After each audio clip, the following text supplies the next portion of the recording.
ఇదిగోండి non veg lovers, mutton కర్రీకి రెట్టింపు రుచి యాడ్ చేసే మునక్కాయని వేసి ఈరోజు మటన్ మునక్కాయ పులుసు ఎలా చేయాలో చూసేద్దామా?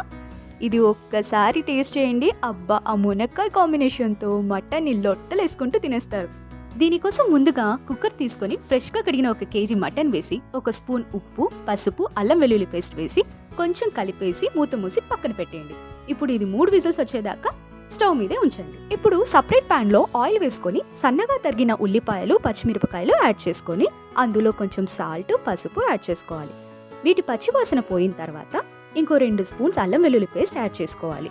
అన్నట్టు ఐపీఎల్ సీజన్ జరుగుతుంది కదా, చూస్తున్నారా? మీరెవరికి సపోర్ట్ చేస్తున్నారు? ఈసారి ఎవరు గెలుస్తారు అనుకుంటున్నారో కామెంట్ చేయండి.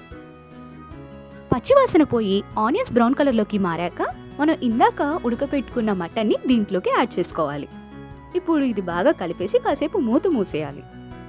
మూత తీసేసి ఉడుకుతున్న మటన్ని ఒకసారి బాగా కలిపి ఇప్పుడు మనం కట్ చేసుకున్న మునక్కాయ ముక్కల్ని దీంట్లోకి యాడ్ చేసేసుకోవాలి. ఇంకోసారి దీన్ని కలుపుకొని 2 రెమ్మల కరివేపాకుని ఇందులోకి యాడ్ చేసుకోవాలి. ఇప్పుడు దీన్ని కూడా బాగా కలిపేసి మునక్కాయలు బాగా ఉడకడానికి 1 గ్లాస్ వాటర్ కూడా వేసి అలా కలిపేసి మూత మూసేసి 10 నిమిషాలు పక్కన పెట్టేది. మూత తీసేసి బాగా ఉడుకుతున్న మటన్ మునక్కాయలోకి ఇప్పుడు 2 స్పూన్స్ కారం యాడ్ చేసుకుందాం. ఇక్కడ మేము కర్రీకి మంచి కలర్ రావడానికి కాశ్మీర్ మిర్చి 1 స్పూన్ కూడా యాడ్ చేసాం. ఇది కంప్లీట్గా మీ ఆప్షన్ అండి. జనరల్గా కర్రీకి రెస్టారెంట్ స్టైల్ లుక్ ఇవ్వడానికి దీన్ని యాడ్ చేస్తూ ఉంటారు.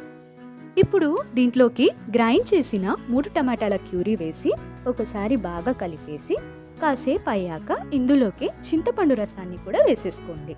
ఇప్పుడు దీన్ని కూడా ఒకసారి కలిపేసి మూత పెట్టేయండి.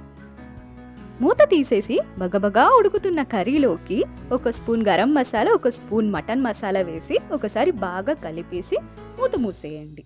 ఈసారి మూత తీసి చూస్తే ఆయిల్ పైకి తేలినట్టు అనిపిస్తుంది. మన మటన్ ముక్కలు, మునక్కాయ ముక్కలు బాగా ఉడికిపోయాయని అర్థం. ఇప్పుడు మన కర్రీ కూడా ఫినిష్ అయిపోయిందండి. సో ఫైనల్లీ కొంచెం కొత్తిమీర వేసుకొని సర్వ్ చేసుకోవడమే. ఎం ఫర్ మటన్తో ఎం ఫర్ మునక్కాయ కాంబినేషన్ మటన్ మునక్కాయ పులుసు రెడీ అయిపోయిందండి. నచ్చితే లైక్ చేయండి, మరెన్నో వంటకాల కోసం కామెంట్ చేయండి. Subscribe to family star Shahi's kitchen.